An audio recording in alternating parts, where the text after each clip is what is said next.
प्रदीप भाई, मैं एक चीज आपसे पूछ लूं, हमारे सबसे सीनियर मोस्ट, हम सब लोगों को सुन के शरद जी उसका एक फाइनल विश्लेषण करेंगे।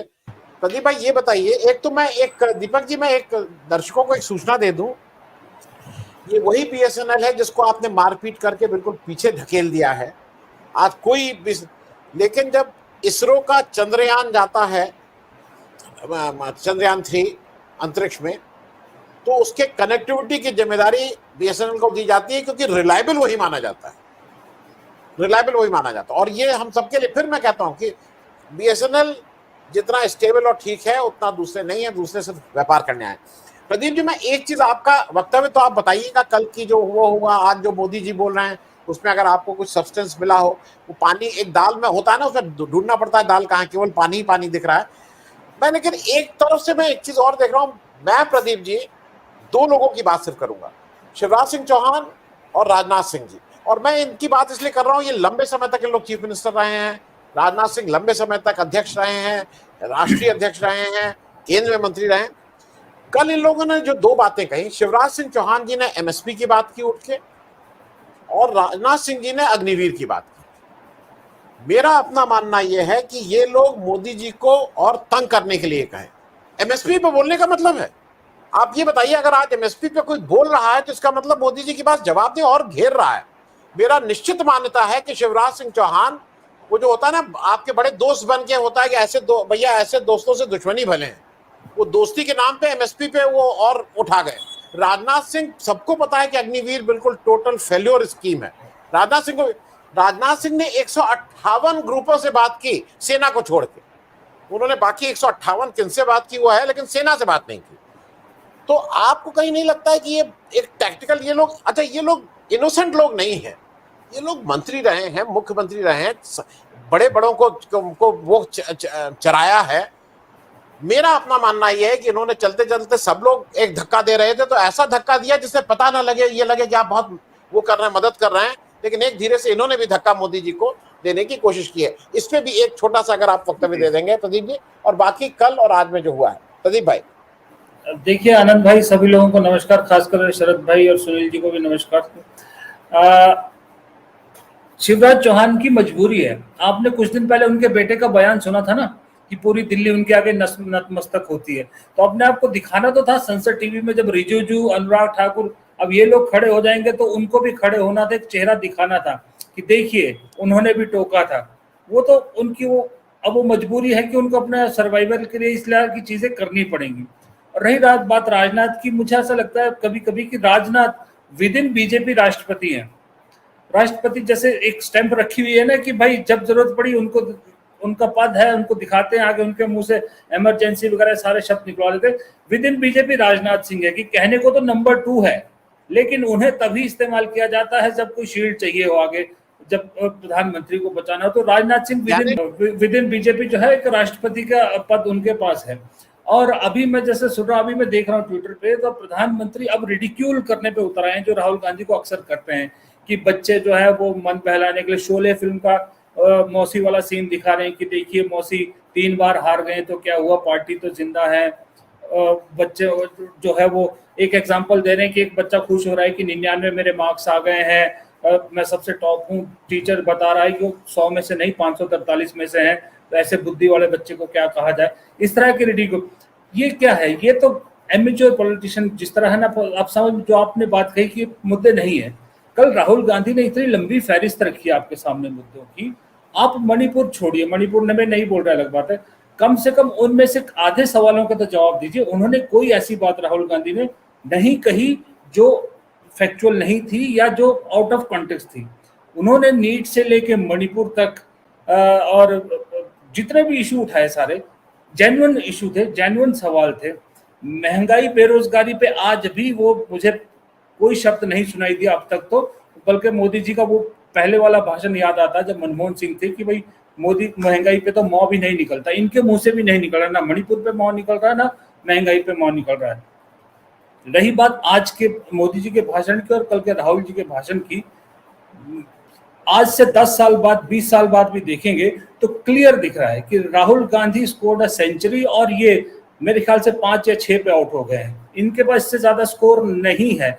और ये बात मैं नहीं कह रहा, ये बात इनकी गोदी मीडिया भी समझ गई। इसलिए आज आपने दिन से देखा होगा कि एक नया नैरेटिव गोदी मीडिया ने चलाया है कि अखिलेश यादव और राहुल गांधी के भाषण को कंपेयर कर रहे हैं कि दोनों में से किसका ज्यादा बेहतर है, अखिलेश और राहुल का। वो उसको कंपेयर करने का क्या मतलब है? चाह रहे हैं किसी तरह राहुल गांधी के भाषण का जो इम्पैक्ट पड़ गया है, जितना उसको डिस्कस किया जा रहा है, उसको कम किया जाए। वो हो नहीं रहा। और अभी जितना भाषण सुना है प्रधानमंत्री का, वो सब के सब 10 साल से सुनते आ रहे हैं। 10 साल से सब चीजें आ रहे हैं। मुझे मालूम है अभी वो नेहरू से लेके राहुल गांधी तक इनका खानदान का भी पूरा जो है वो इतिहास पढ़ेंगे, सब कुछ पढ़ेंगे। मुझे बड़ी एक चीज में बड़ी शर्म आई। उन्होंने कहा, जब कह रहे कि पहली सरकारों में भ्रष्टाचार होता था और ये होता था, उन्होंने एक शब्द का इस्तेमाल किया कि बड़ी बेशर्मी से एक्सेप्ट कर लिया जाता था कि हम 1 रुपया भेजते हैं 15 पैसे पहुंचता है। राजीव गांधी को बेशर्म कह, एक तरह से आप बेशर्म शब्द का इस्तेमाल करें। उसकी ईमानदारी को सैल्यूट करना चाहिए कि वो ईमानदार प्रधानमंत्री जिन्हें एक्सेप्ट किया कि हाँ हो रहा है, मैं यहाँ से 1 रुपया भेजता हूँ, 15 पैसे वहां पहुंचता, उसके बाद उस पर काम शुरू हुआ। आप उसको ईमानदार कहने की बजाय उसको बेशर्म कह रहे हैं। बेशर्म वो नहीं होता कि जो सच्चाई मान ले, बेशर्म वो है जो सच से मुंह मोड़ रहा है। पूरा संसद मणिपुर पे आपसे बात कहने को कह रहा है, आप उस तरफ जो है मुंह मोड़ के खड़े, हेडफोन लगा के खड़े हैं। पूरा जो है संसद आपसे अग्निवीर पे चाहता है, नीट पे बात करना चाहता है, महंगाई पे, बेरोजगारी पे, सब चीजों पे बात करना चाह रहा है। और आप कह रहे हैं कि हमने आंध्र प्रदेश जीत लिया है और इनको तो जो है वो दूरबीन से देखने से भी नहीं दिख रहा। अरे आंध्र प्रदेश में आपने जीता क्या है? अगर चंद्रबाबू नायडू के पूछ ना बने होते तो आपको शायद 1 सीट भी ना मिलती। चंद्रबाबू नायडू ने जीता और आप उसको अपनी उसमें गिन रहे हैं। और साथ में ये भी कह रहे हैं कि यूपी में हमारा वोट शेयर बढ़ा है। अब बेशर्मी की हद देखिए, कह रहे हैं यूपी में हमारा वोट शेयर बढ़ा है और वो सदन में कह रहे हैं इस चीज को। हार मान लीजिए कि हाँ भाई हमसे कुछ गलतियां हुई होगी इसलिए उसने नहीं मान, कह रहे हैं हमारा तो वोट शेयर बढ़ा है।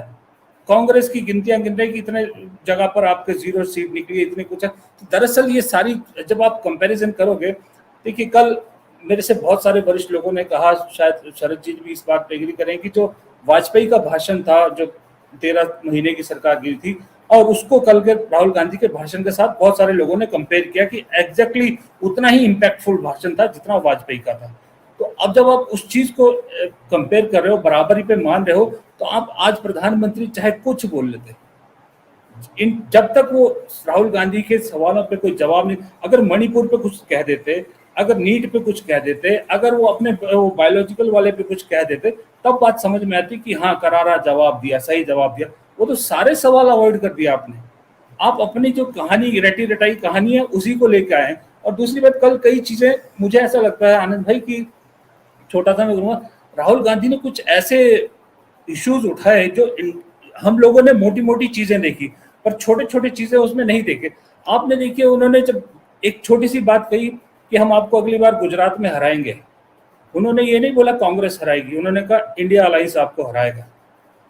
बेशक केजरीवाल के साथ कहीं सीट नहीं जीते, पंजाब में अलग अलग लड़े थे, लेकिन गुजरात में इंडिया अलायंस में साथ लेके चलेंगे। मतलब वो मैसेज सीधा सीधा था कि इंडिया अलायंस साथ चलेगा, चाहे चाहे जीते चाहे नहीं जीते। फिर उन्होंने एक बात कही थी कि मैं महिलाओं की बात कर सकता हूं क्योंकि आपके यहाँ महिलाओं को नहीं रखा जाता। वो सीधा जो जितना महिला समुदाय है उसको जो है उसके लिए सीधा इशारा था कि किस तरह से ये सोच है आरएसएस की। कभी महिला जो नहीं रही बीजेपी में, कभी महिला को कोई बहुत बड़ा पद नहीं मिला, लेकिन हम देते हैं। बहुत सारी चीजें उन्होंने, जैसे एक चीज मुझे, एक चीज जो सबसे बढ़िया लगी वो 2 चीजें। एक तो ये कि राहुल गांधी ने कल पूरे भाषण में एनडीए को अटैक नहीं किया, उसने सिर्फ बीजेपी को अटैक किया। एनडीए के लिए एक रास्ता खुला है कि मतलब इन फ्यूचर कोई आना चाहे तो मोस्ट वेलकम है। पूरा अटैक बीजेपी पे था। और दूसरा जो मैं बता रहा हूँ, जो मेरे बेटे ने नोटिस किया, मैंने भी नहीं किया, 18 भी नहीं हुआ मेरा बेटा, भी 18 का होगा, उसने नोटिस किया कि राहुल गांधी ने भाषण की शुरुआत करी इंग्लिश में, देन ही स्विच टू हिंदी।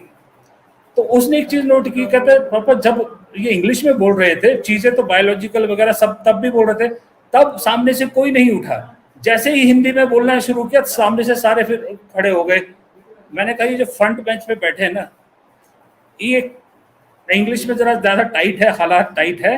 तो अगर तुमको मैसेज मिल गया है राहुल गांधी के भाषण का, तो समझ लो अगर तुम्हारे जैसे कुछ हजार लोगों को भी, कुछ हजार बच्चों को भी, युवाओं को ये मैसेज मिल गया कि देश के लिए केजरीवाल की बात कितनी सही है कि पढ़ा लिखा प्रधानमंत्री होना जरूरी है, तो वो अपने उस अंदाज में कामयाब हो गए हैं। जबकि उनके लिए कंफर्टेबल लैंग्वेज तो इंग्लिश है, वो इंग्लिश में ज्यादा बेहतर बोल सकते थे, लेकिन शुरुआत इंग्लिश करके फिर वो हिंदी में गए। उनको मालूम था कि इंग्लिश की आधी से ज्यादा बीजेपी वालों के ऊपर से निकल रही होगी बातें, तो वो उस पर शिफ्ट हुए। तो ये छोटी छोटी नुएंसेस थे जो कल उनके भाषण में मुझे लगा कि बहुत बढ़िया थे और बहुत दूर तक का इम्पैक्ट कर गए। जी।